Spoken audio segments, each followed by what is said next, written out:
السلام عليكم ورحمة الله وبركاته. إن الحمد لله نحمده ونستعينه ونستغفره ونعوذ بالله من شرور أنفسنا ومن سيئات أعمالنا. من يهده الله فلا مضل له ومن يضلله فلا هادي له، وأشهد أن لا إله إلا الله وحده لا شريك له، وأشهد أن محمدا عبده ورسوله صلى الله تعالى عليه وعلى آله وصحبه وسلم تسليما كثيرا. أما بعد، فإن خير الحديث كتاب الله، وخير الهدي هدي محمد صلى الله عليه وسلم، وشر الأمور محدثاتها، وكل محدثة بدعة، وكل بدعة ضلالة، وكل ضلالة في النار. أما بعد، فأعوذ بالله من الشيطان الرجيم. بسم الله الرحمن الرحيم. والسابقون الأولون من المهاجرين والأنصار والذين اتبعوهم بإحسان رضي الله عنهم ورضوا عنه. وقال الله تعالى في موضع آخر: يا أيها الذين آمنوا اتقوا الله وكونوا مع الصادقين. وقال رسول الله صلى الله عليه وسلم: المرء مع من أحب يوم القيامة. আল্লাহ রাব্বুল আলামিনের সমস্ত প্রশংসা, যে আল্লাহ আমাদেরকে সৃষ্টি করেছেন এবং আমাদেরকে হিদায়াত দান করেছেন, যে আল্লাহ আমাদেরকে শেষ নবী সৈয়দুল মুরসালিন আফজালুল বাশার সৃষ্টির সেরা প্রিয় নবী মুহাম্মদুর রাসূলুল্লাহ সাল্লাল্লাহু আলাইহি ওয়াসাল্লামের আমাদেরকে উম্মত হওয়ার তৌফিক দান করেছেন। গত সপ্তাহে আলোচনা আরম্ভ করেছিলাম সাহাবায়ে কেরামদের মর্যাদা সম্পর্কে। এই সম্পর্কে আপনাদেরকে 12টি আয়াত এবং সেই আয়াতগুলি তাফসীর শোনাবো বলেছিলাম। সময়ের সংকীর্ণতার কারণে 4টি আয়াত সম্পর্কে আলোচনা করেছিলাম। অবশিষ্ট আয়াতগুলি আজকে তাফসীর করব ইনশাআল্লাহ, যাতে করে আমরা উপলব্ধি করতে পারি যে সাহাবায়ে কেরাম দেরকে আল্লাহ রাব্বুল আলামিন কি মর্যাদা দান করেছেন। যে সাহাবাগণ নবী করিম সাল্লাল্লাহু আলাইহি ওয়াসাল্লামের সাথে জান মাল সার্বিক দিক থেকে তারা কোরবানি করেছেন ইসলামকে জয়ী করার জন্য। আল্লাহর কালিমায়ে তাইয়্যিবা লা ইলাহা ইল্লাল্লাহু মুহাম্মাদুর রাসূলুল্লাহ, এই কলমাকে সুউচ্চ করার জন্য যে খেদমত, যে সেবা করেছেন, সারা বিশ্বে সুন্দর আকারে, উজ্জ্বল আকারে দ্বীন ইসলামকে যে তারা পৌঁছে দিয়েছেন, যার বরকতে আজকে আমরা জন্মগতভাবে দ্বীন ইসলাম পেয়েছি। যদিও আমরা মক্কা মদিনা থেকে, যেখান থেকে এই ইসলামের কিরণ প্রথম আলো প্রকাশ করেছিল, সেখান থেকে আমরা অনেক দূরে বসবাস করি। তারপরেও আল্লাহর ফজলে করমে এবং নবী করিম সাল্লাল্লাহু আলাইহি ওয়াসাল্লাম আর তার সাহাবায়ে কেরামদের মেহনত, পরিশ্রম এবং খুলুসিয়াত, আন্তরিকতার ফলে আমরা এত দূরে থেকেও ইসলাম গ্রহণ করার তৌফিক পেয়েছি। আমরা জন্মগতভাবে মুসলিম হওয়ার তৌফিক পেয়েছি। আল্লাহ রাব্বুল আলামিনের একটি বিরাট নিয়ামত। এই নিয়ামতের সাথে অন্য কোনো নিয়ামতের, অন্য কোনো অনুগ্রহের তুলনা চলে না, যে আল্লাহ আমাদেরকে হিদায়াত দান করেছেন সঠিক ইসলামের জন্য। আল্লাহ রাব্বুল আলামিন সাহাবায়ে কেরামদের সম্পর্কে যেসব আলোচনা করেছেন, নবী করিম সাল্লাল্লাহু আলাইহি ওয়াসাল্লাম সাহাবায়ে কেরামদের সম্পর্কে সহিহ হাদিসে যেসব কথা উল্লেখ করেছেন, সেসব কথা যদি আমরা জানি, তাহলে আমাদের অন্তরে সৃষ্টি হবে শ্রদ্ধা, ভালোবাসা এবং তাদেরকে অনুকরণ করার, তাদের অনুসরণ করার আমাদের আগ্রহ এবং উৎসাহ, এবং তাদের জীবনী পড়ে শুনে আমরা তাদেরকে যখন আমরা অনুসরণ করব, তাদেরকে যখন আমরা অনুকরণ করব, তাদেরকে যখন আমরা ভালোবাসবো, তখন প্রিয় নবী মুহাম্মদুর রাসূলুল্লাহ সাল্লাল্লাহু আলাইহি ওয়াসাল্লাম যেমন বলেছেন সহিহ মুসলিমের হাদিসে, আল মারউ মা মান আহাব্বা ইয়াউমাল কিয়ামা, মানুষ তার সাথে উঠবে, তার সাথেই থাকবে, তার সাথে স্থান পাবে যাকে ভালোবাসবে। যে যাকে ভালোবাসবে তার সাথেই সে উঠবে, তার সাথে বসবাস করবে, তার সাথে স্থান পাবে। আমরা যখন সাহাবায়ে কেরামদের জীবনী পড়ব এবং তাদেরকে আদর্শ মানব মনে করব নবী আকরাম সাল্লাল্লাহু আলাইহি সাল্লামের পরে, তাদেরকে অন্তর থেকে যখন ভালোবাসবো, যেহেতু তাদের সম্পর্কে যখন আমাদের ধারণা সুন্দর হবে, যত সুন্দর ধারণা হবে তত বেশি তাদেরকে ভালোবাসবো, এটি স্বাভাবিক ব্যাপার। তখন আমরা ইনশাআল্লাহ তাআলা তাদের সাথে স্থান পাওয়ার আশা রাখতে পারবো, তাদের সাথে ওঠার আমরা আশা রাখতে পারবো। যে যাকে ভালোবাসে তার সাথে উঠবে, ব্যাপক কথা নবী আকরাম সাল্লাল্লাহু আলাইহি সাল্লামের। কেউ যদি আল্লাহ রাসূলকে ভালোবাসে, কেউ যদি সাহাবায়ে কেরামদেরকে ভালোবাসে, তাদের সাথে স্থান পাবে কাল কিয়ামতে জান্নাতুল ফিরদাউসে, তাদের দলে উঠবে কাল কিয়ামতে বিচার দিবসে। তারা যেভাবে বিনা হিসাবে পরিত্রাণ পেয়ে যাবেন, মুক্তি পেয়ে যাবেন, সেইভাবে তাদের পিছনে পেছনে তাদের দুনিয়াতে অনুকরণ করেছি যেসব মানুষরা, তারা তাদের পেছনে পেছনে আমরাও মুক্তি পাবো এই আশা রাখতে পারবো। পক্ষান্তরে কেউ যদি অনুকরণ করে অসৎ মানুষদেরকে, ফাসিকদেরকে, বদ প্রকৃতির মানুষদেরকে, মুশরিকদেরকে, তাহলে তাদের সাথে তাদেরকে আল্লাহ উঠাবে, তাদেরকে জাহান্নামে ফেরেশতারা ধাক্কা দিয়ে নিয়ে যাবে। ঠিক তেমনি তাদের সাথে যারা তাদেরকে ভালোবাসবে, তাদের অনুকরণ করবে, তাদেরকে আইডিয়াল মনে করবে, তাদের গুণ গাইবে, তাদের জন্য পাগল, তাদেরকে তাদের সাথে ওঠানো হবে। তাদের সাথে ওই ফাসিকদের সাথে, ওই বদ প্রকৃতির মানুষদের সাথে, ওই মুশরিকদের সাথে তাদেরকেও জাহান্নামে চলে যেতে হবে। তো আল্লাহ রাব্বুল আলামিন সূরা তাওবার আয়াত নম্বর 100-তে ইরশাদ করেছেন সাহাবায়ে কেরামদের সম্পর্কে, ওয়াস-সাবিকুনাল আউয়ালুনা মিনাল মুহাজিরিন ওয়াল আনসার। সর্বপ্রথম হিজরতকারী, ওয়াস-সাবিকুনাল আউয়ালুনা মিনাল মুহাজিরিন, সর্বপ্রথম হিজরতকারী, ওয়াল আনসার, এবং সর্বপ্রথম জামানার আনসারগণ, অর্থাৎ প্রথম জামানায় যারা ইসলাম গ্রহণ করেছেন আনসার, এদের কথা আল্লাহ বলছেন। তাহলে মুহাজিরিনদের কথা, যারা ইসলাম গ্রহণ করার পরে মক্কা থেকে মদিনা হিজরত করেছিলেন নবী করিম সাল্লাল্লাহু আলাইহি সাল্লামের সাথে সাথে, দ্বীনকে প্রতিষ্ঠিত করার জন্য, দ্বীনকে উঁচু করার জন্য, দ্বীনের হেফাজতের জন্য, দ্বীনের প্রচার প্রসারের জন্য তারা জন্মভূমি ত্যাগ করে মদিনার উদ্দেশ্যে হিজরত করেছিলেন মুহাজিরিন। ওয়াল আনসার, যেসব মুসলিমরা নবী করিম সাল্লাল্লাহু আলাইহি সাল্লামের জামানায় মুহাজিরিনদের, প্রিয় নবী মুহাম্মদুর রাসূলুল্লাহ সাল্লাল্লাহু আলাইহি সাল্লামের এবং দ্বীন ইসলামের সাহায্য করেছিলেন আনসার, এদের কথা প্রথমে উল্লেখ করা হয়েছে। তারপরে আল্লাহ উল্লেখ করেছেন ওয়াল্লাযীনা ইত্তাবাউহুম বিইহসান, এবং সেসব লোকেরা যারা তাদেরকে অনুসরণ করবে, তাদের ইত্তিবা করবে, তাদেরকে ফলো করবে, অর্থাৎ সাহাবায়ে কেরাম মুহাজিরিনদেরকে এবং আনসারদেরকে বিইহসান, নিষ্ঠার সাথে, ইখলাসের সাথে, আন্তরিকতার সাথে। ওয়াল্লাযীনা ইত্তাবাউহুম বিইহসান, এখানে একটি জিনিস লক্ষণীয় যে আল্লাহ রাব্বুল আলামিন সাহাবায়ে কেরামদের সম্পর্কে, অর্থাৎ মুহাজিরিন আনসারদের সম্পর্কে এই কথা দুই ভাগে ভাগ করলেন না। বললেন না যারা আন্তরিকতার সাথে যারা নবী করিম সাল্লাল্লাহু আলাইহি সাল্লামের সাহাবী হয়েছেন, এই কথা আল্লাহ বললেন না। তাদের ক্ষেত্রে মুহাজির এবং আনসার বলে আল্লাহ ছেড়ে দিয়েছেন, দুই ভাগে ভাগ করেননি। ইহসান কথা বলেননি, নিষ্ঠার সাথে এই কথা বলেননি। তাহলে বোঝা যাচ্ছে যে মুহাজিরিন এবং আনসার সবাই নিষ্ঠার সাথে নবী করিম সাল্লাল্লাহু আলাইহি সাল্লামের সাহচর্য গ্রহণ করেছেন, সহবত পেয়েছেন, নবী করিম সাল্লাল্লাহু আলাইহি সাল্লামের কাছ থেকে দ্বীনের শিক্ষা এবং দীক্ষা নিয়েছেন, তালিম এবং তারবিয়ত নিয়েছেন, শিক্ষা এবং প্রশিক্ষণ নিয়েছেন। তারা সবাই মুখলিস, নিষ্ঠাবান।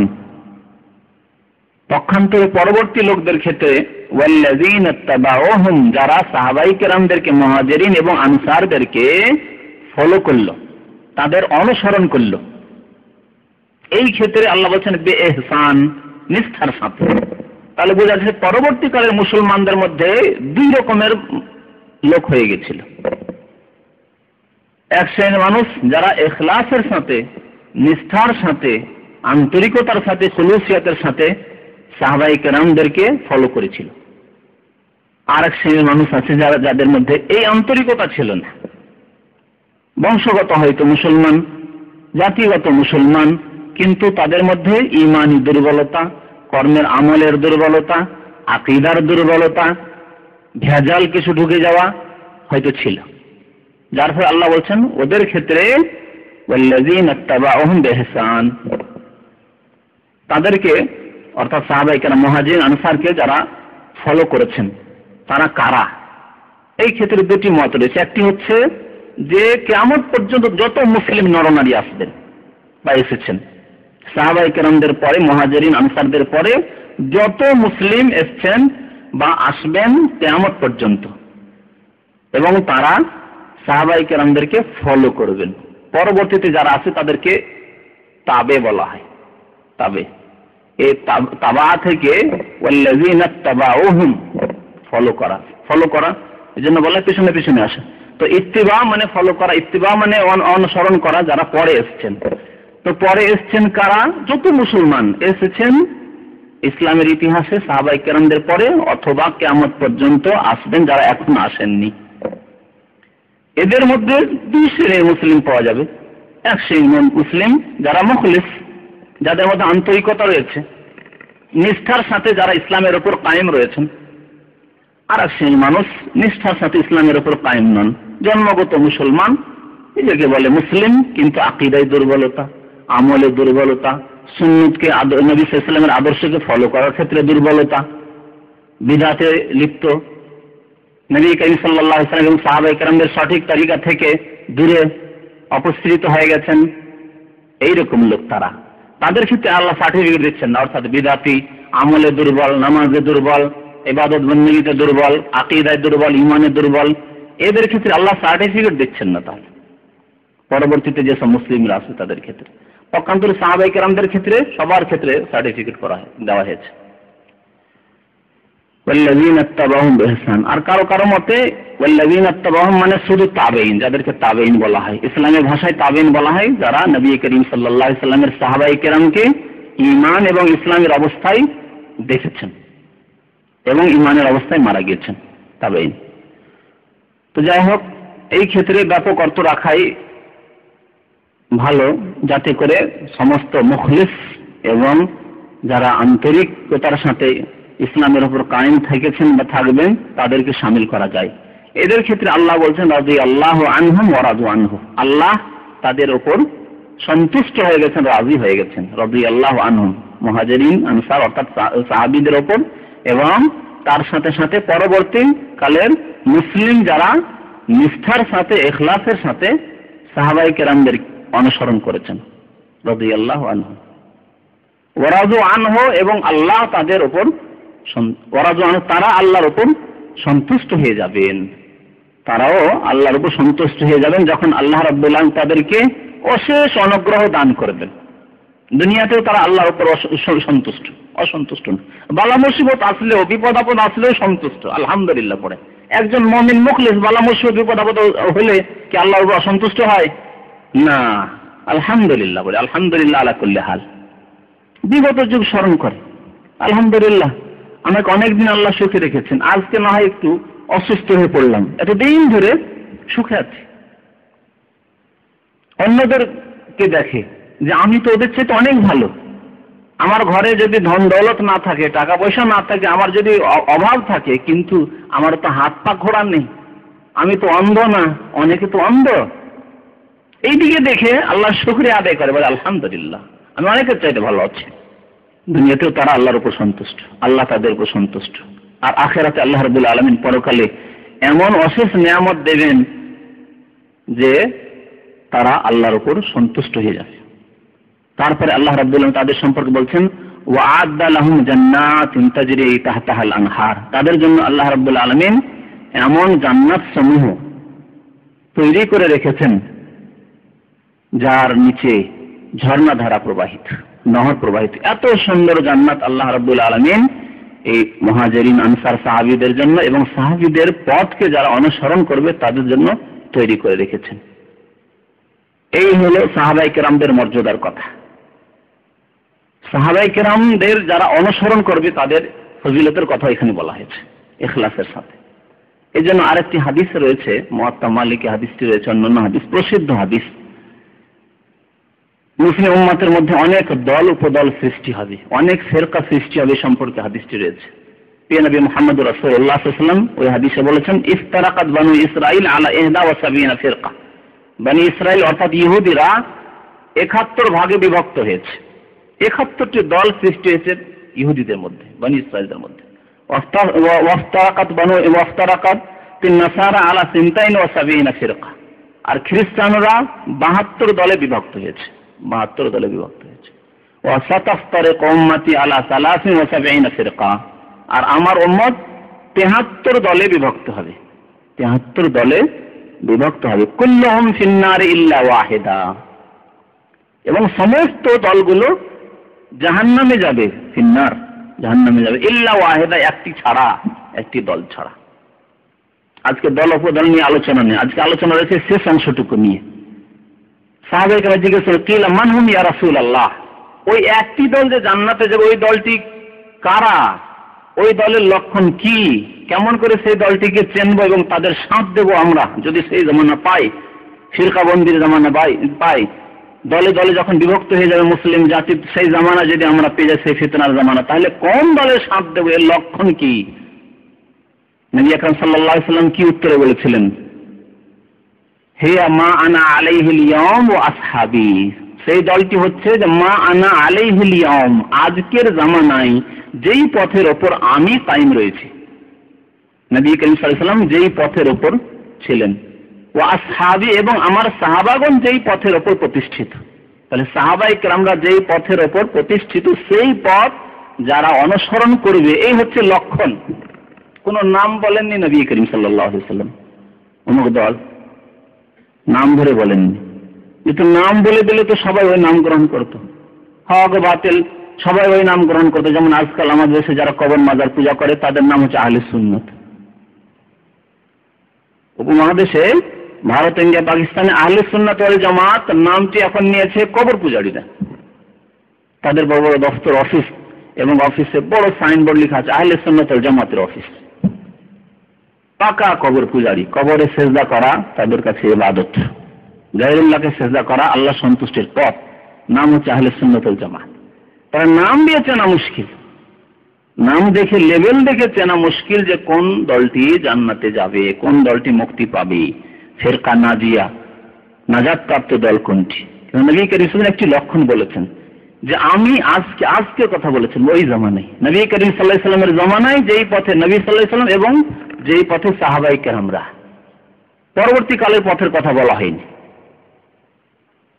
আজকে যে পথে আমি আছি এবং যেই পথের ওপর কায়েম রয়েছেন আমার সাহাবাগণ।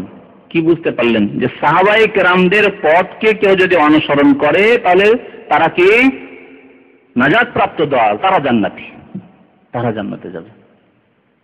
কত বড় একটি সার্টিফিকেট! সাহাবায়ে কেরামদের পথ হচ্ছে সত্য পথ, সাহাবায়ে কেরামদের পথ হচ্ছে মুক্তির পথ, সাহাবায়ে কেরামদের পথ হচ্ছে জান্নাতের পথ। আরো স্পষ্ট যে সাহাবায়ে কেরামরা সবাই সত্য পথে ছিলেন, হক পথে ছিলেন। কেউ যদি বলে সাহাবায়ে কেরামরা নবী করিম সাল্লাল্লাহু আলাইহি ওয়াসাল্লামের পরে বিভ্রান্তির শিকার হয়েছিলেন, হযরত আলীকে প্রথম খলিফা তৈরি করেননি কেন? হ্যাঁ, বিভ্রান্তির শিকার হয়েছিলেন তারা। তাহলে সত্য কোনটি? হাদিস কোরআন শুনলেন এখন। আল্লাহ সন্তুষ্ট সাহাবায়ে কেরামদের উপর। আর যদি এই কথার উপর কি অসন্তুষ্ট হবে যে না না না সাহাবায়ে কেরাম বিভ্রান্তির শিকার হয়েছে, তাহলে আল্লাহর কথার উপর তারা অসন্তুষ্ট, তারা গোমরাহ, তারা পথভ্রষ্ট, তারা পথভ্রষ্ট।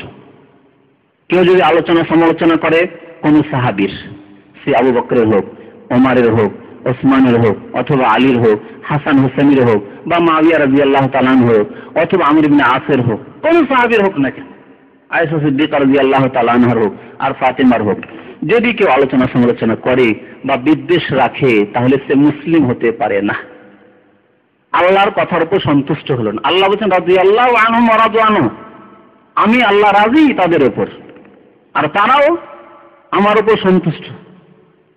হ্যাঁ, আল্লাহ সার্টিফিকেট দিচ্ছেন যে মুক্তি পাবে কোন পথে? সাহাবায়ে কেরামদের পথে। আর কেউ যদি বলে না না সাহাবায়ে কেরামরা বিভ্রান্ত হয়েছে, নাউযুবিল্লাহ, তাহলে কোরআন এবং হাদিসকে অস্বীকার করলো, কোরআনকে অস্বীকার করলো, হাদিসকে অস্বীকার করলো।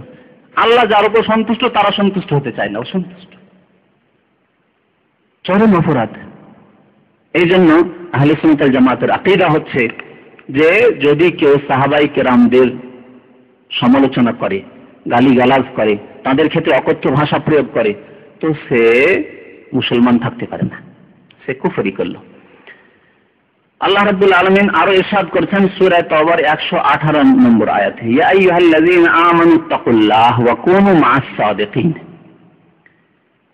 ইয়া আইয়ুহাল্লাযীনা আমানু, হে ঈমানদার মানুষেরা, ইত্তাকুল্লাহ, আল্লাহকে ভয় করো, ওয়া কুনু মা'আস সাদিকিন, এবং সত্যবাদীদের সাথে হয়ে যাও। মা মানে সাথে, সত্যবাদী যারা সাদিকিন তাদের সাথে হয়ে যাও, তাদের সাথে থাকো, তাদের সাথ দাও। তাদের সাথ দিতে হবে, সার্বিক দিক থেকে সাথ দিতে হবে, তাদের সাথ দিতে হবে ভালোবাসার দিক থেকে। ভালোবাসতে হবে কাকে? সাদিকিনদেরকে ভালোবাসতে হবে। সন্তুষ্ট থাকতে হবে তাদের ওপর, সাদিকিন সত্যবাদীদের ওপর। অনুকরণ করতে হবে, অনুসরণ করতে হবে কাদেরকে? সাদিকিনদেরকে, সত্যবাদীদেরকে। ওয়া কুনু মা'আস সাদিকিন, এই আইয়ুহাল্লাযীনা আমানুত্তাকুল্লাহ ওয়া কুনু মা'আস সাদিকিন, এই আয়াতটিকে যারা বিদআতি তারা নিজের উদ্দেশ্যে ব্যবহার করে, অথচ এই আয়াত স্পষ্ট করেছে যে সাদিকিন কারা। আরেকটি আয়াত গত সপ্তাহে সে আয়াত সূরা হাশরের আয়াত নিয়ে আলোচনা হয়েছিল, দুটি একসাথে মিলিয়ে দিন আরো স্পষ্ট হয়ে যাবে সাদিকিন কারা। সাদিকিন যারা কোরআন এবং হাদিসের অনুসারী, ব্যাপক অর্থে যদি বলি, যারা ইখলাসের সাথে, নিষ্ঠার সাথে আল্লাহ সন্তুষ্টি চাই রাসূলুল্লাহ সাল্লাল্লাহু আলাইহি ওয়াসাল্লামের তরিকায়। এবং এদের এই ক্ষেত্রে প্রথম সারির মানুষ কারা? সাহাবায়ে কেরাম, সাদিকিন। ঠিক আছে, অন্য মুমিনরা যারা মুখলিস, যাদের আন্তরিকতা রয়েছে, নিষ্ঠার সাথে যারা আল্লাহ সন্তুষ্টি চায় রাসূলুল্লাহ সাল্লাল্লাহু আলাইহি ওয়াসাল্লামের তরিকায়, কিন্তু এদের ক্ষেত্রে প্রথম সারির মানুষ যারা সাদিকিন, সত্যবাদী, তারা হচ্ছেন সাহাবায়ে কেরাম। স্পষ্ট ভাষায় আল্লাহ রাব্বুল আলামিন সাহাবায়ে কেরামদেরকে, মুহাজিরিন আনসারদেরকে সাদিকিন বলেছেন। সূরা হাশরের গত সপ্তাহে যে আয়াতটি তাফসীর করেছিলাম, দেখেন আল্লাহ বলছেন লিল ফুকারাইল মুহাজিরিন আল্লাযীনা উখরিজু মিন দিয়ারিহিম ওয়া আমওয়ালিহিম ইয়াবতাগুনা ফাদলাম মিনাল্লাহি ওয়া রিদওয়ানা ওয়া ইয়ানসুরুনা আল্লাহ ওয়া রাসূলাহু উলাইকা হুমুস সাদিকুন। লিল ফুকারাইল মুহাজিরিন, মুহাজিরিন, ফুকারা মুহাজিরিন, মুহাজিরিনদের কথা, সাহাবায়ে কেরামদের কথা আল্লাহ আলোচনা করেছেন। লিল ফুকারাইল মুহাজিরিন আল্লাযীনা উখরিজু মিন দিয়ারিহিম ওয়া আমওয়ালিহিম, ধন সম্পদ, মাতৃভূমি, জমি জায়গা সব ছেড়ে দিয়ে, ব্যবসা বাণিজ্য সব ছেড়ে দিয়ে তাদেরকে বিতাড়িত হতে হয়েছিল মক্কা থেকে। আল্লাযীনা উখরিজু মিন দিয়ারিহিম, ঘরবাড়ি থেকে, ওয়া আমওয়ালিহিম, ধন সম্পদ থেকে, ইয়াবতাগুনা ফাদলাম মিনাল্লাহি ওয়া রিদওয়ানা, তাদের উদ্দেশ্য কি ছিল? উদ্দেশ্য দুনিয়ার কোনো লোভ লালসা ছিল। লোভ লালসা হলে কেন ছেড়ে দিয়ে আসবে, সব ছেড়ে দিয়ে আল্লাহ সন্তুষ্টি এবং আল্লাহর অনুগ্রহ উদ্দেশ্য ছিল। ইয়াবতাগুনা ফাদলাম মিনাল্লাহি ওয়া রিদওয়ানা ওয়া ইয়ানসুরুনা আল্লাহ ওয়া রাসূলাহু, তাদের উদ্দেশ্য ছিল আল্লাহ এবং রাসূলের সাহায্য করা, আল্লাহর দ্বীনের সাহায্যের জন্য। বদরে, ওহদে, খন্দকে, খাইবারে, তাবুকে, হুনাইনে, মক্কা বিজয়, কারা ছিলেন সেখানে? সাহাবায়ে কেরাম, মুহাজিরিন এবং আনসার। ইয়াবতাগুনা ফাদলাম মিনাল্লাহি ওয়া রিদওয়ানা ওয়া ইয়ানসুরুনা আল্লাহ ওয়া রাসূলাহু, আল্লাহ এবং রাসূলের সাহায্য তারা করে থাকে। এই উদ্দেশ্যে তারা ঘর বাড়ি ছেড়ে বেরিয়েছেন। উলাইকা হুমুস সাদিকুন, এরাই হলেন সত্যবাদী সাদিকুন। এই সাদিকুন শব্দ, আর এই শব্দই ব্যবহার করা হয়েছে সূরা তাওবার 118 নম্বর আয়াতে, ইয়া আইয়ুহাল্লাযীনা আমানুত্তাকুল্লাহ ওয়া কুনু মা'আস সাদিকিন, হে ইমানদার মানুষেরা তোমরা আল্লাহকে ভয় করো এবং সাদিকিনদের সাথে হয়ে যাও, সাদিকিনদের সাথে থাকো। তাহলে তাফসীর ব্যাখ্যা স্পষ্ট। সাদিকিন সাহাবায়ে কেরামদেরকে আল্লাহ কোরআনে বলেছেন, তাদেরকে যারা ফলো করবে ঠিক আছে, তাদের অনুসরণ করবে অন্যান্য মুমিনরা, তারা সাদিকিন হতে পারে। কিন্তু স্পষ্ট ভাষায় সাদিকিন আল্লাহ বলেছেন সাহাবায়ে কেরামদেরকে, মুহাজিরিন আনসারদেরকে বলেছেন। কেউ যদি বলে সাদিকিনদের সাথে হয়ে যাও মানে পীরের মুরিদ হও, কেমন তাফসীর? এই তাফসীর করা হয়েছে। যে বাংলা তাফসীরটি বন্ধ হয়ে গেছে বর্তমানে, এই তাফসীর মারিফুল কোরআনে এই আয়াতের তাফসীর করতে গিয়ে সাদিকিনদের সাথে হয়ে যাও মানে একজন মানুষকে আধ্যাত্মিক উন্নতি করতে হলে আল্লাহ পর্যন্ত পৌঁছিতে হলে পীরের মুরিদ হতে হবে, পদসেবা করতে হবে বুজুর্গানে দিনের। এসব অপব্যাখ্যা কোরআন এবং হাদিসে। তো আল্লাহ সাদেকিনদের সাথে হতে বলেছেন। সাদেকিন সাহাবায়ে কেরামরা, তাদের পথ হচ্ছে স্পষ্ট পথ, তাদের পথ হচ্ছে হক পথ, এবং তাদের পথ সম্পর্কে আল্লাহ সার্টিফাই করেছেন যে তারা সত্য পথে ছিলেন। সাহাবায়ে কেরামদের সম্পর্কে আরেকটি আয়াত সূরা বাকারার 143 নম্বর আয়াতে আল্লাহ রাব্বুল ইরশাদ করেছেন, ওয়া কাযালিকা জাআলনাকুম উম্মাতান ওয়াসাতা লিতাকুনু শুহাদা আলান নাস ওয়া ইয়াকুনা আর-রাসূলু আলাইকুম শাহীদা। আল্লাহ ইরশাদ করেছেন যে এইভাবেই ওয়া কাযালিকা জাআলনাকুম উম্মাতান ওয়াসাতা, তোমাদেরকে মধ্যপন্থী উম্মত আমি করেছি, মধ্যপন্থী উম্মত করেছি। যে উম্মতের মধ্যে ভারসাম্য রয়েছে উম্মাতান ওয়াসাতা, কথা একটি কথা মাত্র ওয়াসাতা, কিন্তু অনেক ব্যাপকতা রয়েছে। এই উম্মতে মুসলিমাকে আল্লাহ মধ্যপন্থী উম্মত বলেছেন। যে উম্মতে রয়েছে ভারসাম্য, এই উম্মতে ইহুদিদের মতো গুণ নেই, খ্রিস্টানদের মতো গুণ নেই, অন্য জাতির মধ্যে যেসব ত্রুটি বা যেসব জিনিস ছিল, যেসব জিনিস আল্লাহ রাব্বুল আলামিন দূরে সরিয়ে দিয়েছেন, রহিত করে দিয়েছেন, ওইসব জিনিস নেই। বরং এই এমন দিন আল্লাহ রাব্বুল আলামিন দিয়েছেন এবং এমন দিন আমাদেরকে দান করেছেন, এই দিনের উপরে কায়েম থাকার তৌফিক দান করেছেন, এবং আমাদেরকে এমন উম্মত করেছেন যে সেই উম্মত হচ্ছে মধ্যপন্থী উম্মত। সার্বিক ক্ষেত্রে, আকীদার ক্ষেত্রে, আমলের ক্ষেত্রে এমন কিছু কাজ নেই ইসলামে যে কাজ করা অসম্ভব। এরপরে সূরা হজের আয়াত যখন পেশ করব তখন আমি বলবো যে এমন কোনো কাজ ইসলামে নেই, এবং তাতে স্পষ্ট আল্লাহ বলেছেন যে এমন কোনো দিনে বিধিবিধান নেই যেসব বিধিবিধান পালন করা অসম্ভব, যেসব বিধিবিধান পালন করা মানুষের প্রকৃতি বিরোধী, না, এরকম কিছু নেই। আল্লাহ রাব্বুল আলামিন যদি বিধান দান করতেন, দেখো তোমাদের মধ্যে এক শ্রেণীর লোকের বিবাহ শাদী করতে পারবে না, তাহলে এই বিধান হয়তো প্রকৃতি বিরোধী, যা অন্যান্য ধর্মে রয়েছে, ভ্রান্ত ধর্মে রয়েছে। বিশেষ এক ধরনের মানুষ বিবাহ শাদীর উড়তে, তাদের বিবাহ শাদী করতে হবে না। বিবাহ শাদী না করতে গিয়ে তারা করলো কি, তখন তাদের উপাসনালয়, তাদের মন্দিরকে, তাদের তীর্থস্থানকে জেনা এবং ব্যভিচারের আড্ডা বানিয়ে দিল। কথা সত্য কিনা বলেন? গির্জা, তাদের উপাসনালয়গুলি জেনা এবং ব্যভিচারের আড্ডা হয়ে গেল, যখন তারা প্রকৃতি বিরোধী তাদের মধ্যে এমন বিধান রয়েছে যে না, এক শ্রেণীর মানুষ ব্রাহ্মণ বা যারা ওই সাধু সন্ন্যাসী হবে, যারা এক পাদ্রী হবে, তারা বিবাহ শাদী করতে পারবে না। তারা কি করে বিবাহ শাদী করে? বিবাহ শাদী করা মানে দুনিয়ায় মেতে ওঠা। এই কাজ কি করে তারা করতে পারে? যদি আল্লাহ রাব্বুল আলামিন বলতেন না না না না, আমার উম্মতে মুসলিমার যারা ওই রকম ইমাম সাহেবরা হবেন, যারা নেতৃস্থানীয় ব্যক্তি, ধর্মীয় নেতা হবেন, উলামায়ে কেরাম হবেন, তারা বিবাহ শাদী করবেন না, তাহলে চরিত্রে অধঃপতন দেখা দিত, অধঃপতন নেমে আসত, মানুষের চরিত্র নষ্ট হয়ে যেত। প্রকৃতি বিরোধী বিধান। আল্লাহ উম্মতে মুসলিমাকে উম্মতে ওয়াসাতা, মধ্যপন্থী উম্মত, যাতে ভারসাম্য রয়েছে, এ কথা এই জন্য বলেছেন। আর অনেক কথা রয়েছে এই ক্ষেত্রে। তারপরে আল্লাহ বলছেন লিতাকুনু শুহাদা আলান নাস, যাতে করে তোমরা অন্য মানুষদের উপর সাক্ষ্য দান করতে পারো। ওয়া ইয়াকুনা আর-রাসূলু আলাইকুম শাহীদা, এবং রাসূল তোমাদের উপর সাক্ষ্য দান করবেন। রাসূলুল্লাহ সাল্লাল্লাহু আলাইহি ওয়াসাল্লাম আমাদের জন্য সাক্ষ্য দান করবেন, এবং আমরা অন্য উম্মত, অন্য মানুষদের উপর সাক্ষ্য দান করবো, এই কথা আল্লাহ এই আয়াতে বলেছেন। আলোচনা একটু করার প্রয়োজন রয়েছে আয়াতের উপর। আল্লাহ এখানে বলছেন এই উম্মতকে যে তোমরা হচ্ছ মধ্যপন্থী উম্মত, এমন উম্মত যাতে রয়েছে ভারসাম্য। এই সম্বোধনটি কি পরবর্তী লোকদের জন্য, শুধু সাহাবাদের জন্য নয়? না, প্রথম সম্বোধন হচ্ছে সাহাবায়ে কেরামদের জন্য। এই উম্মতের প্রথম দল হচ্ছেন সাহাবায়ে কেরাম। তাদের জামানায় কোরআন নাযিল হচ্ছে, আল্লাহ সম্বোধন করছেন ওয়া কাযালিকা জাআলনাকুম উম্মাতান ওয়াসাত, তোমাদেরকে মধ্যপন্থী উম্মত করেছি। এই সম্বোধনটি কাদের জন্য?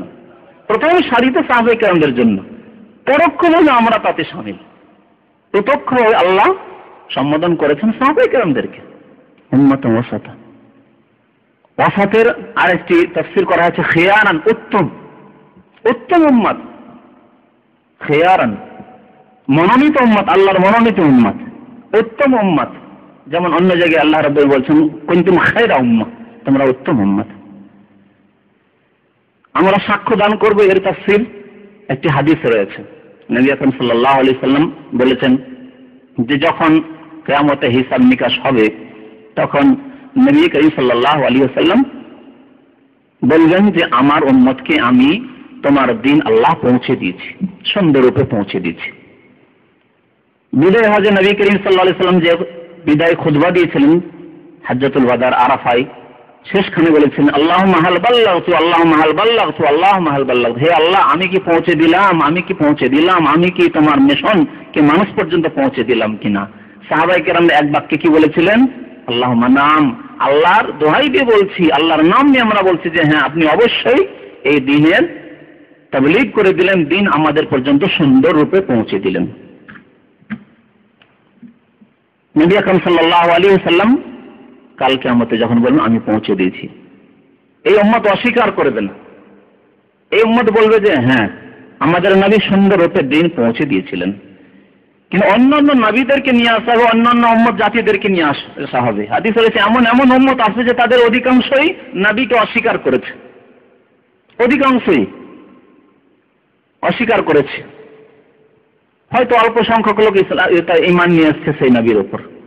বরং হাদিসে আরেকটি হাদিস আছে যে এমন নবী আছেন তার সাথে একজন মুসলমান হয়নি, একজন ঈমান নিয়ে আসেনি। এরকম হবে বিগত জামানার নবীদের ক্ষেত্রে।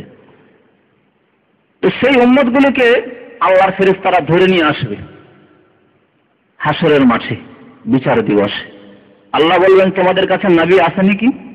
তোমাদের কাছে দিন, সত্য দিন পৌঁছে দেওয়া হয়নি? সত্য দিন সম্পর্কে তোমাদেরকে জ্ঞান দেওয়া হয়নি? তারা বলবে যে না, অস্বীকার করবে। আমাদের কাছে কোনো নবী আসেনি, আমরা সঠিক জিনিস জানতে পারিনি, এই জন্য আমরা ভুল করেছি। এই কাঠগড়ায় হাজির হইতে হয়েছে এই জন্য যে আমাদের কাছে কোনো নবী রাসূল আসেনি, আমাদের কাছে সত্য কথা তোমার দিন পৌঁছেনি, তুমি কি ভালোবাসো, কোন পথ তুমি না পছন্দ করো আমরা জানি না। তখন আল্লাহ সাক্ষী নিয়ে আসবেন। সাক্ষী হবে কে? আমরা, এই উম্মতের লোকেরা। এই উম্মতের লোকেরা সাক্ষী দেবে। তারা বলবে যে না, এরা মিথ্যে বলছে। হুদ আলাইহিস সালামের সম্প্রদায় মিথ্যা কথা বলছে, নূহ আলাইহিস সালামের সম্প্রদায় মিথ্যা কথা বলছে, সালেহ আলাইহিস সালামের সম্প্রদায় মিথ্যা কথা বলছে, লূত আলাইহিস সালামের সম্প্রদায় মিথ্যা কথা বলছে, ইব্রাহিম আলাইহিস সালামের সম্প্রদায় যারা ঈমান নিয়ে আসেন তারা মিথ্যা কথা বলছে, মূসা আলাইহিস সালামের সম্প্রদায় ফেরাউনের অনুসারী তারা মিথ্যা কথা বলছে। বরং আল্লাহ নবী রাসূল পাঠিয়েছিলেন, এদের কাছে সত্য দিন পৌঁছে দিয়েছিলেন। তখন তারা অভিযোগ করবে আল্লাহর কাছে, এ কেমন করে হতে পারে? এরা পরে আসলো, আমরা আগে, আমাদের খোঁজ খবর এরা কি করে রাখলো? এরা কি করে সাক্ষ্য দিতে পারে? সুন্দর কথা, চোখে দেখে নিয়ে সাক্ষ্য দান করবে। তখন আল্লাহ রাব্বুল জিজ্ঞেস করবেন তোমরা কেমন করে সাক্ষ্য দান করলে? তোমরা তো পরে আসলে, কি করে তোমরা নূহ আলাইহিস সালামের জামানা সম্পর্কে, ইব্রাহিমের জামানা সম্পর্কে, মুসার জামানা সম্পর্কে তোমরা সাক্ষ্য দিলে? তখন এই উম্মতের লোকেরা বলবে যে হে আল্লাহ, আমরা কোরআন পড়েছি, কোরআনে এদের ঘটনা পড়েছি, কোরআনের প্রতি ঈমান নিয়ে এসেছিলাম, বিশ্বাস করেছিলাম, তোমার রাসূলের প্রতি আমরা ঈমান নিয়ে এসেছিলাম, তোমার রাসূল আমাদেরকে বলেছিলেন যে এসব সম্প্রদায়ের কাছে অমুক অমুক আম্বিয়া কেরাম রাসূলগণ এসেছিলেন এবং তারা আল্লাহর দ্বীন পৌঁছে দিয়েছিলেন। এরা অস্বীকার করেছিল। এর ভিত্তিতে আমরা সাক্ষ্য দান করছি। তাহলে বোঝা যাচ্ছে যে অকট্ট জ্ঞান যদি থাকে, সন্দেহ যাতে নেই, এই রকমের জ্ঞান এলম যদি থাকে, তার ভিত্তিতে সাক্ষী সেদিন সাক্ষ্য হবে, সাক্ষ্য দান করা হবে। এই উম্মত সাক্ষ্য দান করবেন। তাই আল্লাহ বলছেন ওয়াতাকুনু শুহাদা আলান নাস, অন্যান্য জাতির ওপর তোমরা সাক্ষ্য দান করবে। নবী করিম সাল্লাল্লাহু আলাইহি ওয়াসাল্লাম বলবেন যে হ্যাঁ আমার উম্মতরা ঠিক বলেছে, আমার উম্মতরা ঠিক বলেছে। আল্লাহ রাব্বুল আলামিন এই উম্মত সম্পর্কে যেমন একটু আগে ইঙ্গিত করছিলাম যে এই উম্মতকে আল্লাহ সর্বোত্তম উম্মত বলেছেন, কুনতুম খায়রা উম্মাহ, সূরা আলে ইমরান 110 নম্বর আয়াত। কুনতুম খায়রা উম্মাহ উখরিজাত লিন-নাস তা'মুরুনা বিল মা'রুফ ওয়া তানহাউনা আনিল মুনকার ওয়া তু'মিনুনা বিল্লাহ। তোমরা উত্তম উম্মত। এই সম্বোধন কি পরবর্তী লোকদের জন্য না গোটা উম্মতের জন্য?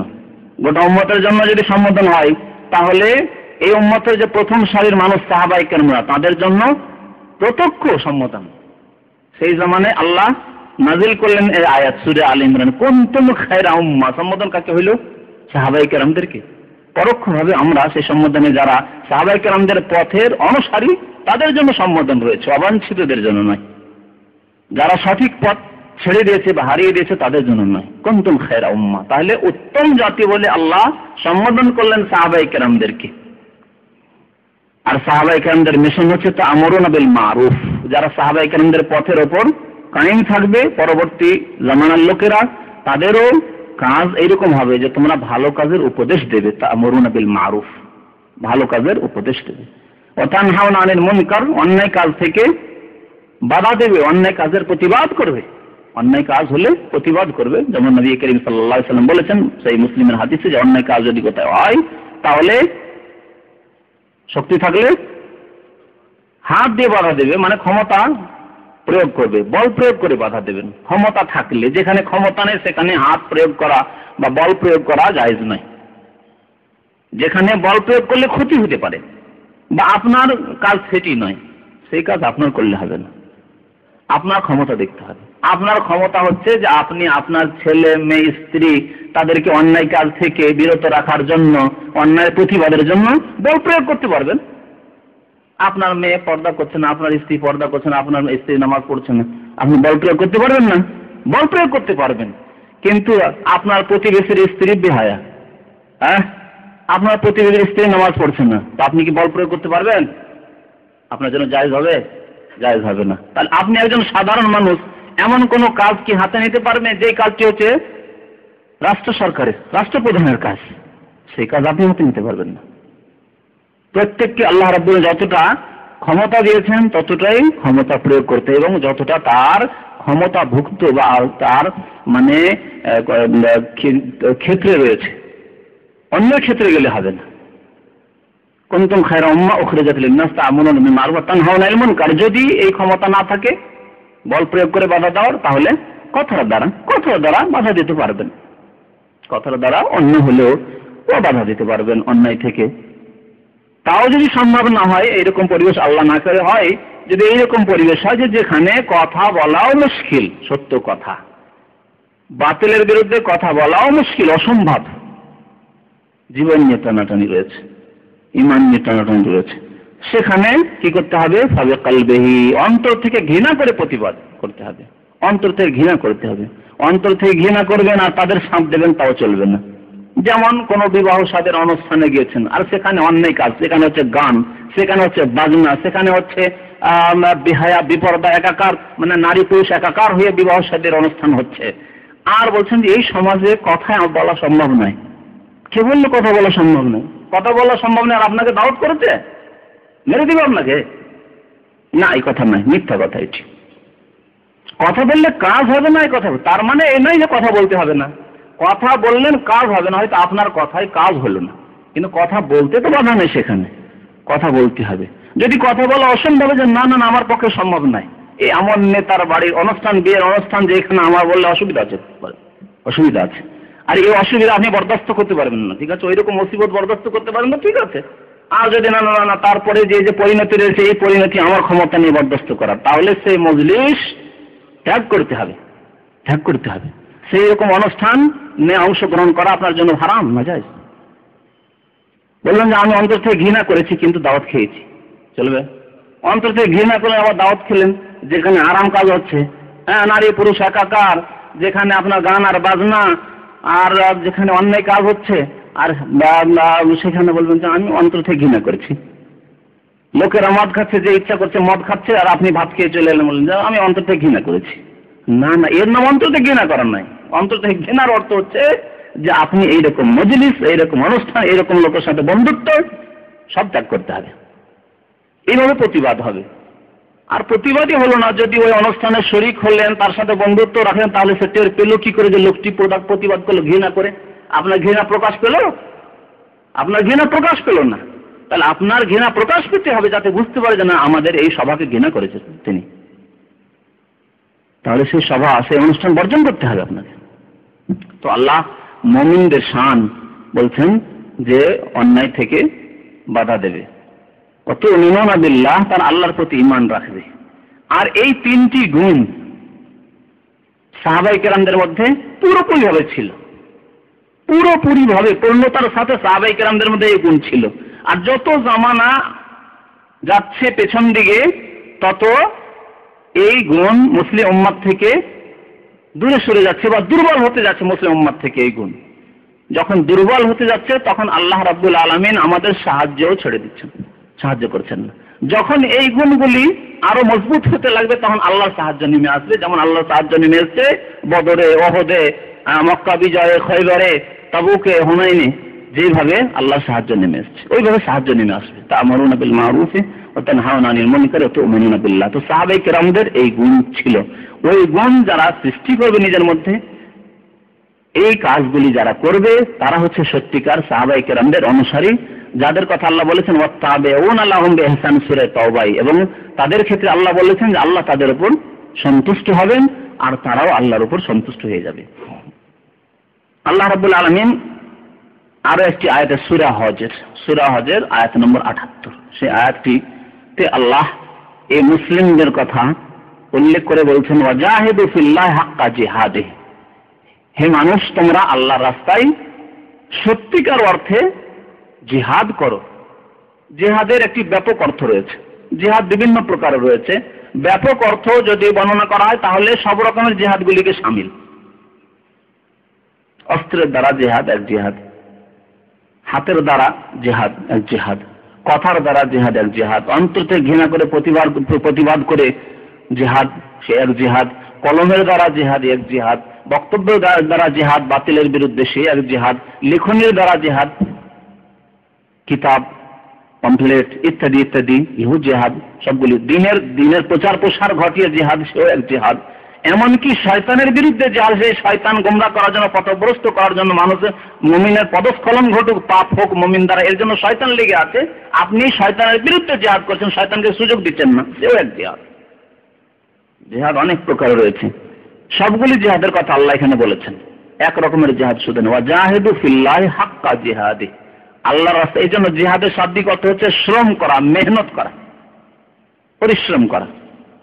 আল্লাহর রাহে, আল্লাহর সন্তুষ্টির জন্য জিহাদ করো, পরিশ্রম করো। হাক্কা জিহাদে, সত্যিকার অর্থে, যাকে জিহাদ বলা হয় যে পরিশ্রম সত্যি করলে, তুমি পাপ থেকে বেঁচে থাকার জন্য পরিশ্রম করলে, সত্যকে প্রতিষ্ঠিত করার জন্য পরিশ্রম করলে, সুন্নতকে কায়েম করার জন্য, বিদআতকে মেটানোর জন্য তুমি পরিশ্রম করলে, তুমি তাওহীদকে প্রতিষ্ঠিত করার জন্য এবং শিরক, কবর, মাজার পূজা, পুতুল পূজাকে মেটানোর জন্য পরিশ্রম করলে, নিজেকে শয়তান থেকে এবং শয়তানের গোমরাহি থেকে, ভ্রষ্টতা থেকে বাঁচিয়ে রাখার জন্য তুমি শ্রম করলে। ওয়াজাহিদু ফিল্লাহি হাক্কা জিহাদি হুয়া ইজতাবাকুম, আল্লাহ বলছেন আল্লাহ তোমাদেরকে মনোনীত করেছেন। আল্লাহ মনোনীত করেছেন। এই সম্বোধন কোন? তোমাদেরকে। প্রথম সম্বোধন সাহাবায়ে কেরামদের। আল্লাহ সাহাবায়ে কেরামদেরকে মনোনীত করেছেন। তাফসীরকারগণ বলছেন যে এখানে সাহাবায়ে কেরামদেরকে মনোনীত করার কথা প্রথমে বলা হয়েছে, তারপরে সাহাবায়ে কেরামদের পথকে যারা অনুসরণ করে তাদের কথা বলা হয়েছে। হুয়া ইজতাবাকুম ওয়া মা জাআলা আলাইকুম ফিদ-দীন মিন হারাজ, আল্লাহ দ্বীনে সংকীর্ণতা রাখেননি। দ্বীনে ইসলামে এমন কোন মাসলা মাসাইল, এমন কোন বিধান নেই যাতে রয়েছে সংকীর্ণতা, যেটি পালন করা অসম্ভব, না, এমন কিছু নেই। বরং মানুষ যখন ওই কাজগুলি পালন করতে লাগে তখন আল্লাহ ওই পথকে আরো সহজ করে দেন। বরং ওর স্বাদ হাসিল করতে পারে। যেমন একটি হাদিস রয়েছে যে মানুষ যখন ওই বিশেষ বিশেষ গুণগুলি তৈরি করতে লাগে নিজের মধ্যে, তখন কি হয়, ইমানের যে একটা স্বাদ রয়েছে, ইমানের স্বাদ, সে স্বাদ হাসিল করতে পারে, আরো ভালো লাগে, তাকে আরো ভালো লাগে। মুশকিল তো লাগেই না, বরং আরো ভালো লাগে। এই জন্য নবী করিম সাল্লাল্লাহু আলাইহি সাল্লাম নিজের সম্পর্কে বলছেন ওয়াজুইলাত কুররাতু আইনি ফিস সালাহ, আমি নামাজ পড়লে নয়ন শীতল হয়, চক্ষু ঠান্ডা হয়। জুইলাত কুররাতু আইনি ফিস সালাহ, নামাজ পড়লে পরিশ্রম করতে হয়, 5 ওয়াক্ত পাবন্দের সাথে ওযু করতে হবে, তাহারাতের সাথে থাকতে হবে, পবিত্রতা হাসিল করতে হবে, মসজিদে গিয়ে জামাত নামাজ পড়তে হবে, তাতে কিছু সময় দিতে হবে। যদি সবসময় যদি দুনিয়া করেন তাহলে তো হিসাব অঙ্ক কষবেন যে আমার তো 5 ওয়াক্ত নামাজ পড়তে এই কমপক্ষে তো 2-2.5 ঘন্টা গেল। যেমন অনেকে স্কুল কলেজে ছেলে মেয়েদেরকে পড়ায় আর এইরকম অঙ্ক কষে যে তোমরা ছেলেরা, তোমরা স্কুল কলেজে পড়ো, তোমরা যদি দিনে 2.5 ঘন্টা লস করো তাহলে পড়াশোনা ক্ষতি হবে, যাক তোমাদের নামাজ পড়তে হবে না, তার নামাজটা আমি বুড়ো মানুষই পড়ি। এরকম কিছু লোকেরা আমাদের সমাজে রয়েছে, এইরকম অঙ্ক কষলিতে হবে। কিন্তু যারা শান্তি হয়, ওই জয়লাত কুররাতু আইনি ফিস সালাহ, নামাজ না পড়লে 1 ওয়াক্ত জামাত ছুটে গেলে অশান্তি লাগে যে কি করলাম, আজকে ফজর নামাজ জামাত পেলাম না, সারাদিনটা মনে হয় কষ্ট হয় মানসিক। যখন এরকম ঈমান তৈরি হবে তখন ওই উপলব্ধি এবং এহসাস, অনুভূতির সৃষ্টি হবে। তো আল্লাহ বলছেন ওমা জাআলা আলাইকুম ফিদ-দীন মিন হারাজ মিল্লাতা আবিকুম ইব্রাহিম, তোমরা তোমাদের পূর্বপুরুষ, তোমাদের পিতা ইব্রাহিম আলাইহিস সালামের মিল্লাতকে, দ্বীনকে মজবুত করে ধারণ করো। মিল্লাতা আবিকুম ইব্রাহিম, এই সম্বোধন বিশেষ করে কুরাইশদের করা হয়েছে, যেহেতু নবী করিম সাল্লাল্লাহু আলাইহি সাল্লাম কুরাইশ বংশের, এবং তার সাথে সাথে অনেক সাহাবায়ে কেরামরা যাদের কাছে প্রথম কোরআন নাযিল হয়েছে তারা কুরাইশ বংশের অধিকাংশ, সুতরাং তাদেরকে সম্বোধন করা আছে। এই অর্থে তো মিল্লাত আবিকুম ইব্রাহিম, তাদের পূর্বপুরুষ ইব্রাহিম আলাইহিস সালাম, যেহেতু কুরাইশ বংশ ইব্রাহিম আলাইহিস সালামের সন্তানের অন্তর্ভুক্ত। আর যদি অন্যদের কথা বলা হয়, সারা বিশ্বের মুসলিমদের কথা বলা হয়, তো বলা যাবে যে আধ্যাত্মিক দিক থেকে বলা হয়েছে। আধ্যাত্মিক দিক থেকে ইব্রাহিম আলাইহিস সালামের বংশধর নবী করিম সাল্লাল্লাহু আলাইহি সাল্লাম এবং নবী করিম সাল্লাল্লাহু আলাইহি সাল্লাম আধ্যাত্মিক দিক থেকে আমাদের আব্বা, যেহেতু তার বিবিদেরকে আজওয়াজ মুতাহহারাতকে উম্মাহাতুল মুমিনিন আল্লাহ কোরআনে বলে সূরা আহজাবে, ওয়া আজওয়াজু উম্মাহাতুহুম, নবী করিম সাল্লাল্লাহু আলাইহি সাল্লামের বিবিরা তোমাদের মাতা, ওয়া আজওয়াজু উম্মাহাতুহুম হুয়া সাম্মাকুমুল মুসলিমিন, এবং ইব্রাহিম আলাইহিস সালাম তোমাদের নাম মুসলিম রেখেছেন।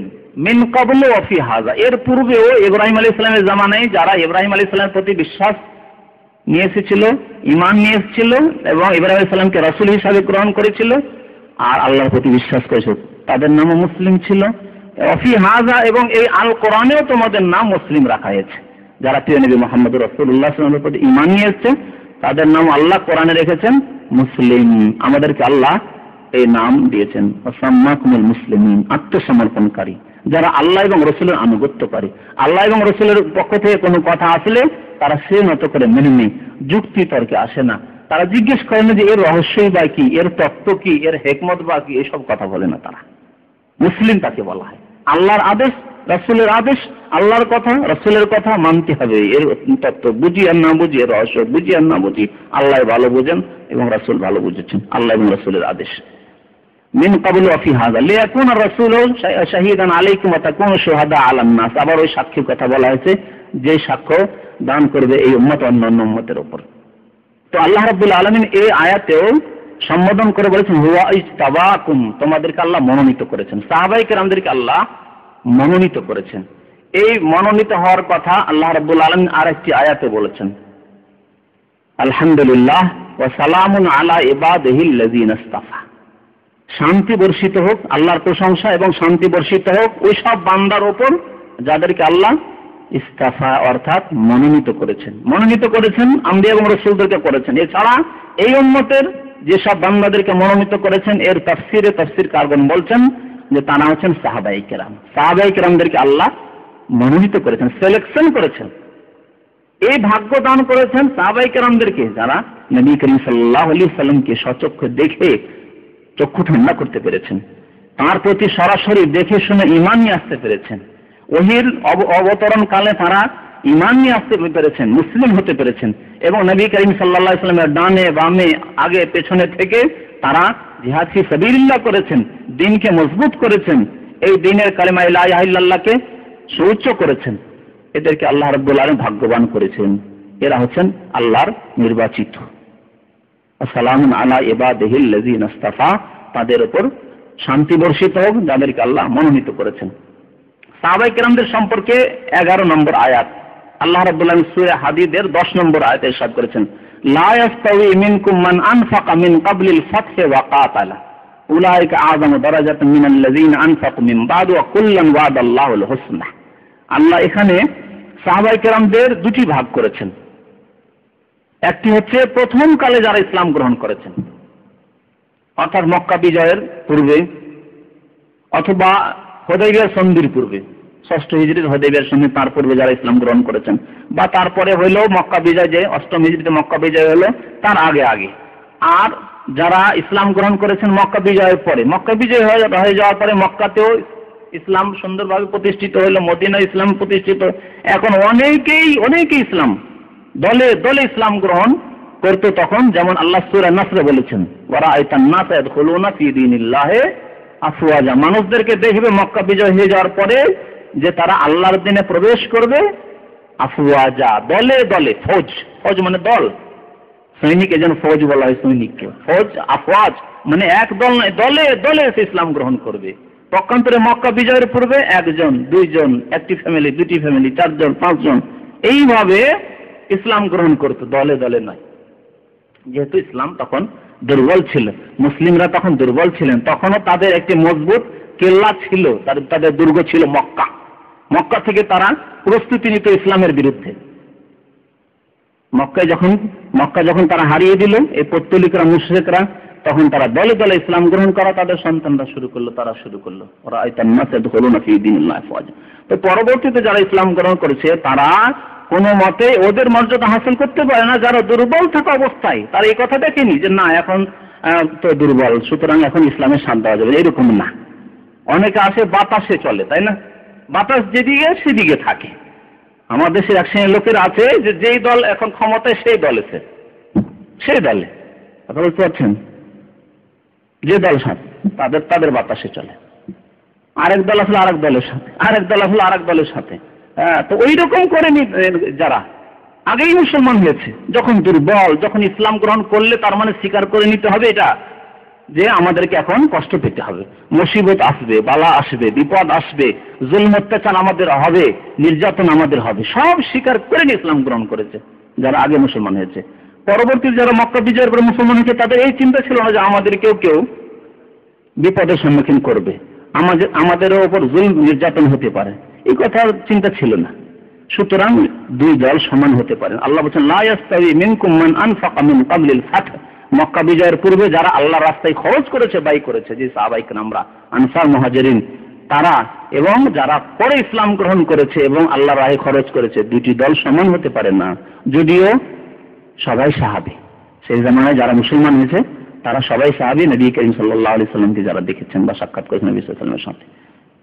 তাই আল্লাহ বলছেন যে কুল্লান ওয়াদাল্লাহুল হুসনা, তবে আল্লাহ সবার সাথে জান্নাতের ওয়াদা, হুসনা, হুসনা জান্নাতের নাম, হুসনা হাসান থেকে, হাসান মানে সুন্দর, হুসন।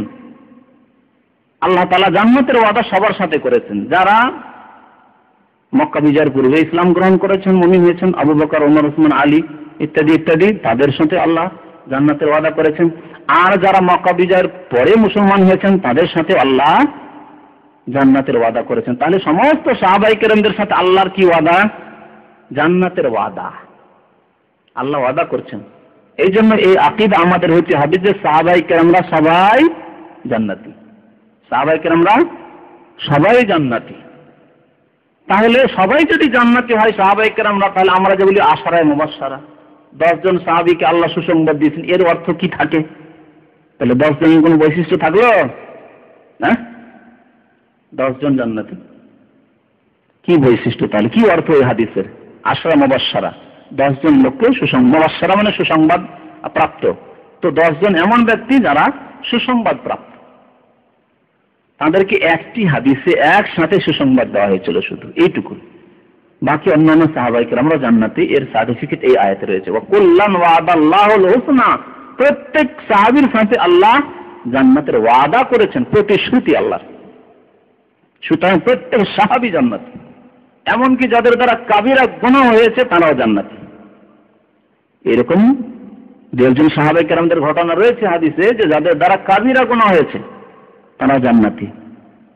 আপনারা কি ওই হাদিস জানেন না যে মাইজ ইবনে মালিক আসলামের দ্বারা জিনা হয়ে গিয়েছিল, কিন্তু কেমন ঈমান, যার বরদাস্ত করতে পারলেন না, থাকতে পারলেন না জিনার পরে, অথচ গোপনে রেখে আল্লাহর কাছে তওবা করলে হতো। সেই মশলাও তিনি জানতেন যে আমি যদি ঘটনাকে গোপনে রেখে আল্লাহর কাছে কাঁদাকাটি করি তো আল্লাহ গফুর রহিম, আল্লাহ মাফ করে দেবেন। যেহেতু তওবার শর্ত হচ্ছে অনুতপ্ত হয়ে সে গুনাহ ত্যাগ করে দিয়ে আল্লাহর কাছে কিন্তু দোয়া করা, তওবা করা, এই কথা তো তিনি জানতেন। তারপরেও না না না, আমি আখিরাতের পানিশমেন্ট চাই না, বরং দুনিয়াতে আমি কনফার্ম হয়ে যে আল্লাহ মাফ করলো কি করলো না কেমন জানবো?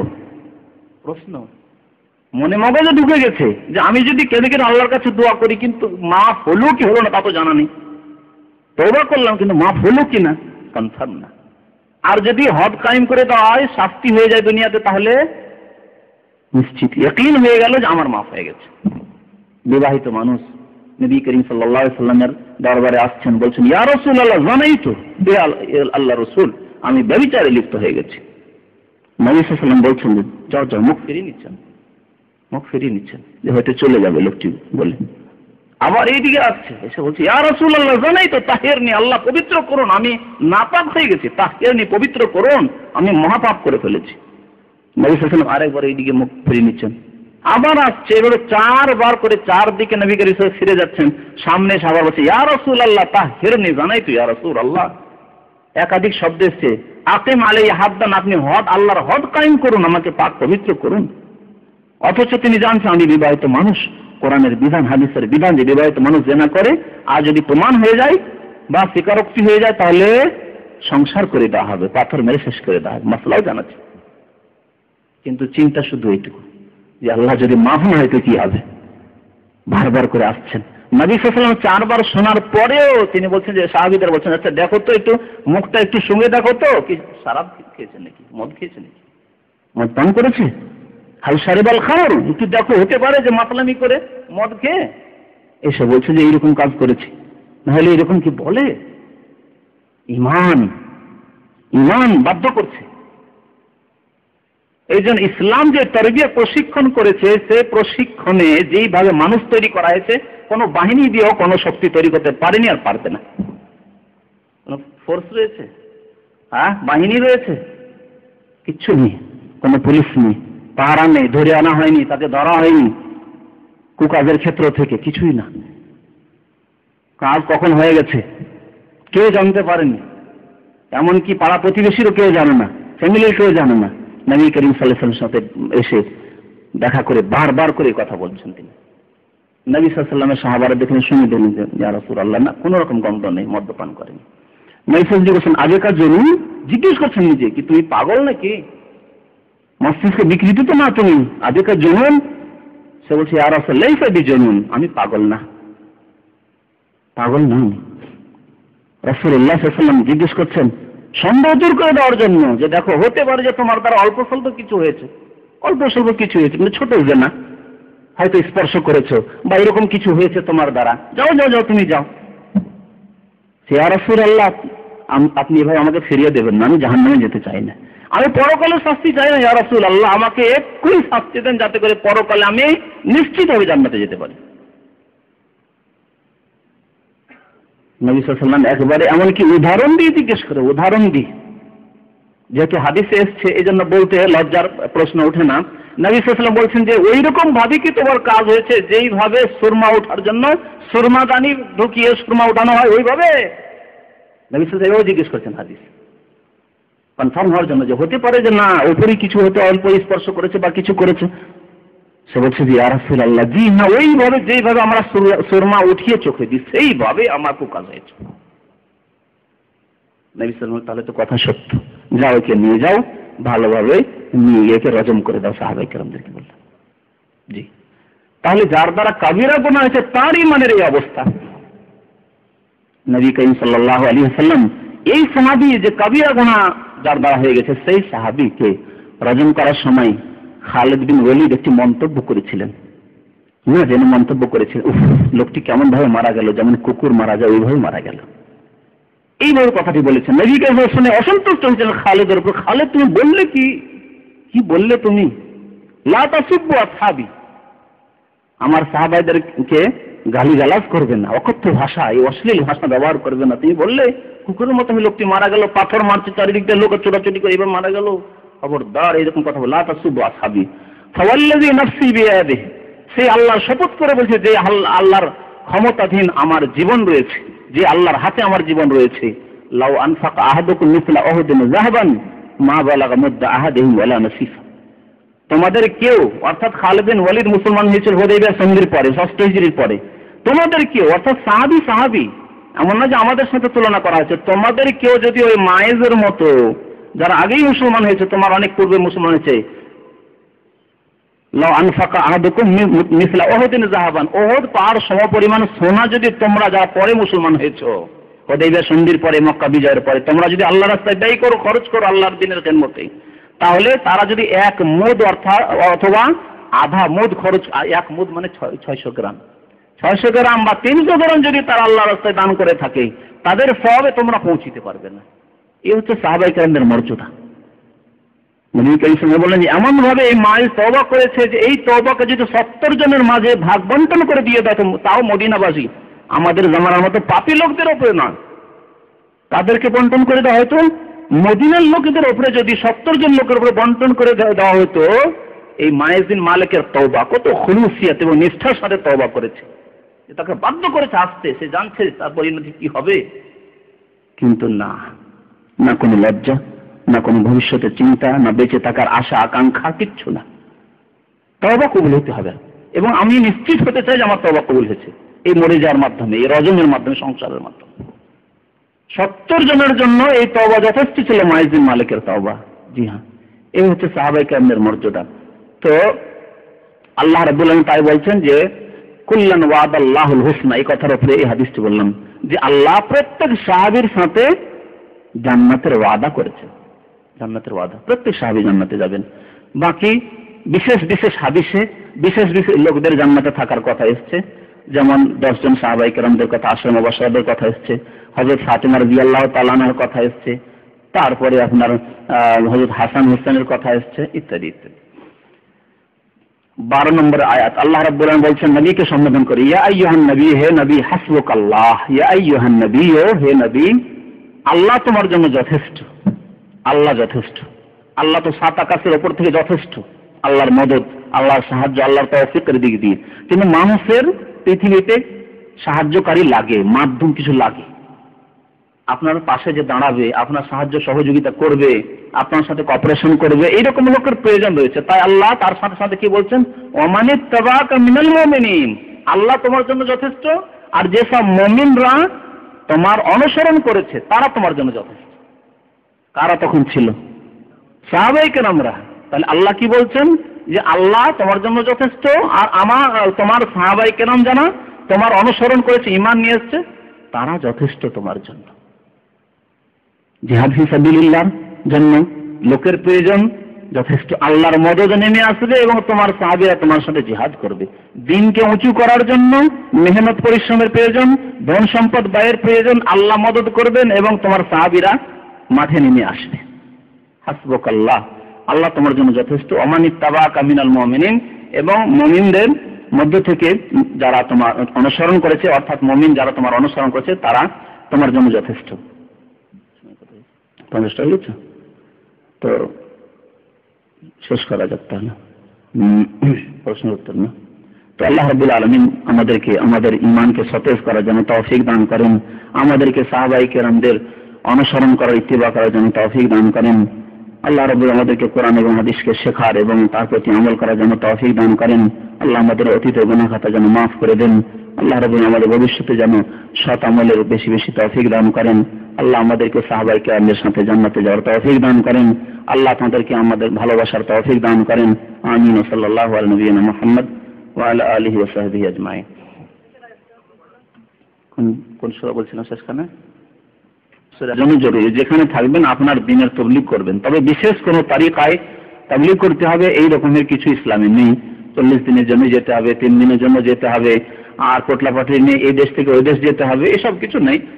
যথাসম্ভব তাবলীগ করতে হবে, অর্থাৎ দ্বীন পৌঁছাতে হবে, দ্বীন পৌঁছাতে হবে। আর দ্বীন পৌঁছা শুধু মুসলমানদেরকে নয়, মুসলমানকে ধরে ধরে শুধু কলমা পড়াবেন এর নাম দ্বীন পৌঁছানো। তাবলীগ মানে তো অমুসলিমকে পৌঁছাতে হবে, অমুসলিমদের কাজ। আর তাবলীগের জন্য শুধু এই তরিকায় নেই, তাবলীগ ইন্টারনেটের মাধ্যমে, তাবলীগ মানে পৌঁছানো, ইন্টারনেটের মাধ্যমে অমুসলিমদেরকে ইসলামিক একটা আর্টিকেলস লিখলেন আর ইন্টারনেট আপনি দিয়ে দিলেন, যাতে করে অমুসলিম সারা বিশ্বের অমুসলিমের যারা ইন্টারনেটে আসছে আপনার ওয়েবসাইট খুলে দেখবে, আপনার তাবলীগ হলো, বাড়িতে বসে বসে তাবলীগ হচ্ছে আপনার।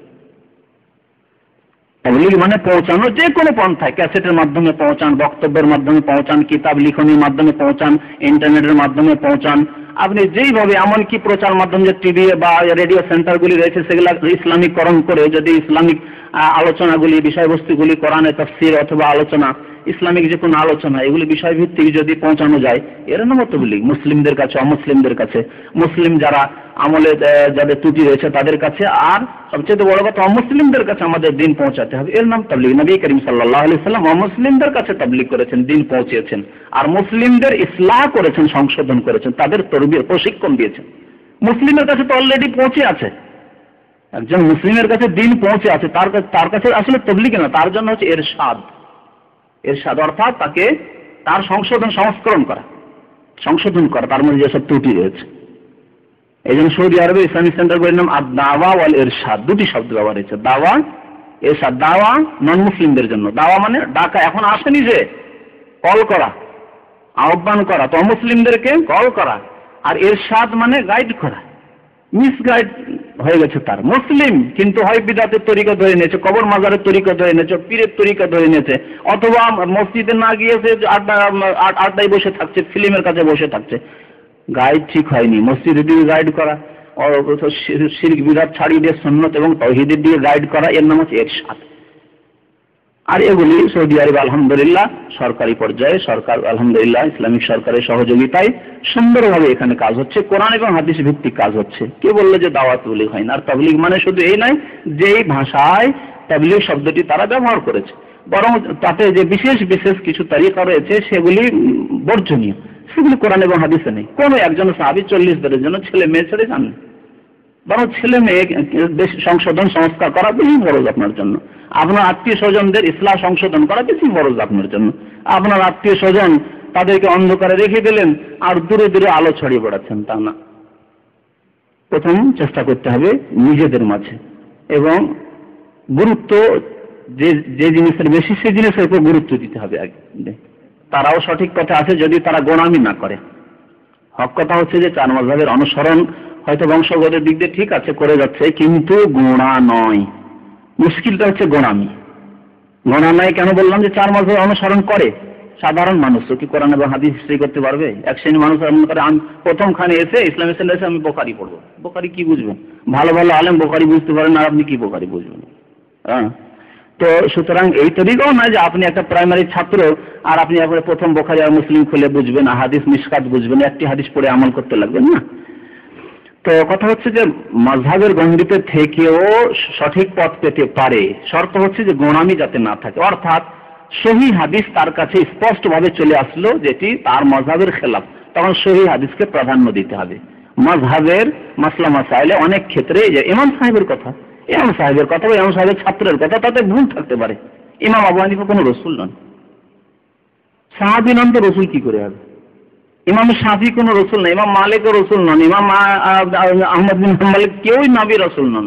তো তাদের সব কথাই কি করে নির্ভুল হতে পারে? সুতরাং তাদের কথাবার্তায়, তাদের ইস্তিহাদ, তাদের মেহনতে ভুল ত্রুটি থেকে যেতে পারে। ওই ভুল ত্রুটিটা কখন বুঝতে পারবেন? যখন ওই রকম দক্ষ আলেমের সাহায্যে বা সঠিক কিতাবাদি লেখা যে হয়েছে ইসলামের ক্ষেত্রে, এসব কিতাব পড়লে যখন বুঝতে পারবেন যে না, হানাফি মাযহাবে, শাফি মাযহাব, মালিকি, হাম্বলি মাযহাবের অমুক মাসলাটিতে ভুল রয়েছে, তখন আপনার সামনে দুটো অপশন। হয় আপনার বলছেন না আমার মাযহাব ছাড়ছি না, এক শ্রেণীর লোকেরা রয়েছে যেন মাযহাব ছাড়ছেন না, ভুল বলুন, বুখারী হাদিসের খেলাফ হোক গিয়ে আমি হানফি মাযহাব ছাড়ছি না, আমি মালিকি হাম্বলি, আমি মালিকি মাযহাব ছাড়ছি না, আমি শাফিঈ, সুতরাং শাফিঈটা আমার কাছে প্রাধান্য পাবে, তাহলে সে হলো গোঁড়া, সে সঠিক পথকে ছেড়ে দিল। এদের ক্ষেত্রে আশঙ্কা রয়েছে, এরা ভ্রান্ত পথে রয়েছে। কিন্তু ঠিক আছে, আমি হানাফি, আমি শাফিঈ, কিন্তু সাদরে গ্রহণ করবো যখন আল্লাহ রসুলের কথা আসবে, সহিহ হাদিস এসেছে, আমি যে কোনো সময় রেডি আছি মানতে। তবে আমি ওই রকম কোনো আলেম না যে আমি সরাসরি কোরআন এবং হাদিস বুঝে আমল করতে পারবো। সুতরাং আমি একটা তারিখার উপরে আছি, হানাফি, শাফিঈ, মালিকি, হাম্বলি মাযহাবের যে রিসার্চ রয়েছে বা যে এই ক্ষেত্রে মেহনত রয়েছে সেসবগুলিকে ফলো করছে। তার আলোকে কোরআন এবং হাদিস মানছি, কিন্তু তার আলোকে, তার সাথে সাথে যদি এইরকম ভুল ভ্রান্তি আমার সামনে স্পষ্ট হয়ে যায় যে সূরা ফাতিহা ছাড়া নামাজ হবে না, যদি হানাফি মাযহাবে নেই, সূরা ফাতিহা ছাড়া নবী সাল্লাল্লাহু আলাইহি ওয়াসাল্লাম নামাজ হবে না, কেন হানাফি মাযহাব নেব? আমি ছেড়ে দিলাম। হাত বেঁধে নামাজ পড়তে হবে, কেন মালিকি মাযহাবের হাত ছেড়ে নামাজ পড়বো? ছেড়ে দিলেন আপনি, বুঝতে পারছেন? এখন মালিকি মাযহাবে হাত ছেড়ে নামাজ পড়ো, আপনি যদি মালিকি বলেন না না না আমি হাত ছেড়ে নামাজ পড়বো, কেন? আমি মালিকি, অথচ নবী সাল্লাল্লাহু আলাইহি ওয়াসাল্লাম জীবনে একবারও হাত ছেড়ে নামাজ পড়েননি, তাহলে আপনি সঠিক পথ ছেড়ে দিলেন। এইভাবে যখন আপনার উপর স্পষ্ট হয়ে উঠবে যে অমুক মাযহাবের অমুক মাসলাটি সহিহ হাদিসের বিপরীত, পরিপন্থী, তখন আপনাকে সেই মাযহাব ত্যাগ করতে হবে। এটি হচ্ছে আইম্মায়ে কেরাম, তাদের ছাত্রদের তরিকা পদ্ধতি। এই পথকে ছেড়ে দিয়ে যদি আপনি না বলেন যে না না আমি জন্মগত হানাফি, সুতরাং হানাফি থাকবো, আমি মালিকি তরিকায় থাকবো, তাহলে আপনি ভুল করলেন। বাকি যারা এই ভুল করে না, সহিহ হাদিস মানে, কিন্তু মাযহাবের আলোকে যখন তাকে বলা হয় যে কোরআন এবং হাদিস মানেন, আর এটি আপনার মাযহাবটি হচ্ছে সহিহ হাদিসের খেলাফ, এই ক্ষেত্রে মেনে নিল, তাহলে সে সঠিক পথে আছে আশা করা যায়, এবং ইনশাআল্লাহ তাআলা তার নাজাত পাবে। এটা রাফিয়া কোথায় হারাম শরীফে বলেন না, এটা রেডিও সেন্টারে যদি কেউ বলে তারা জাহেল। রেডিও সেন্টারে কোনো আলেম যারা প্রচার করে তারা সাধারণ চাকরি করে রেডিও সেন্টারে, তারাই বলে দরজাত রাফিয়া। আমি শুনেছি, আমার চেয়ে বেশি তো আপনার শোনেন না সৌদি আরবের রেডিও। তো এই জন্য ভুল কথা, তথ্য এটি। মক্কা মদিনা থেকে ওয়াদারাজাত রাফিয়া বলা হয় না, আর এটি হাদিসে নেই। বাকি ইন্নাকা লা তুখলিফুল মিয়াদ একটি হাদিস আছে, ইন্নাকা লা তুখলিফুল মিয়াদ একটি হাদিস আছে। শিরকের গন্ধ আছে, বালাগাল ওলা বিকামালিহি এই কবিতায় শিরকের গন্ধ আছে। এখন জানাবার সময় নেই যে আপনাকে এর ব্যাখ্যা করে শোনাবো, কিন্তু কথা হচ্ছে যেগুলি পড়া বিদাতীদের তরিকা, এসব পড়া ঠিক না। জি, সিঙ্গেলটা বেশি সহি, একামতের ক্ষেত্রে সিঙ্গেল একামতই বেশি সহি।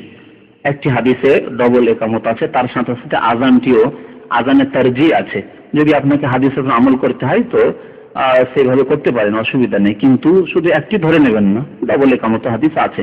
কেউ যদি ডবল একামত দেয় আমরা নিষেধ করি না, আর একরা একামত দিলেও আমরা নিষেধ করি না। আর আমার দেশে তো একরা একামত দিলে আমি দেখেছি, আমি নিজের চোখে দেখেছি, হানাফি মসজিদগুলোতে যায় আবার একামত দেয়, একামত জানে না সে, একামত জানে না সে, একরা একামত দিচ্ছে। সেই জন্য এই গোড়ামি, এর নাম গোড়ামি, এর নাম হচ্ছে গোড়ামি। যে সহি হাদিস আছে হযরত বেলালের একামত, আর তারপরে জানতেই পারলো না হযরত বেলাল একামত, জানলো নাকি না, জানে অবশ্যই আমল করে না হাদিসের উপর, জেনে শুনে আমল করে না, এর নাম হচ্ছে মাযহাবি গোড়ামি। এটা হচ্ছে ভ্রান্ত পথ। বাকি গোড়ামি না করে আমি ডবল একামত দিই, অসুবিধা নেই। কোনো সময় ডবল একামত দিলাম, অসুবিধা কি? হাদিস আছে। একরা একামত দিলাম, কোনো অসুবিধা নেই। যেটি হাদিস আছে করুন। তো যেটি হাদিস আছে সেটিকে হাদিস বলিয়েন না। যেমন আপনার ওই হাত ছেড়ে নামাজ পড়াকে আপনাদের এক বক্তব্য আছে, ওটিও হাদিস আছে। আমি জানি না যে এরকম কোন হাদিস আছে, হাদিস নেই। আর সে হাদিস উল্লেখ করতে পারি না, আর পারবেও না।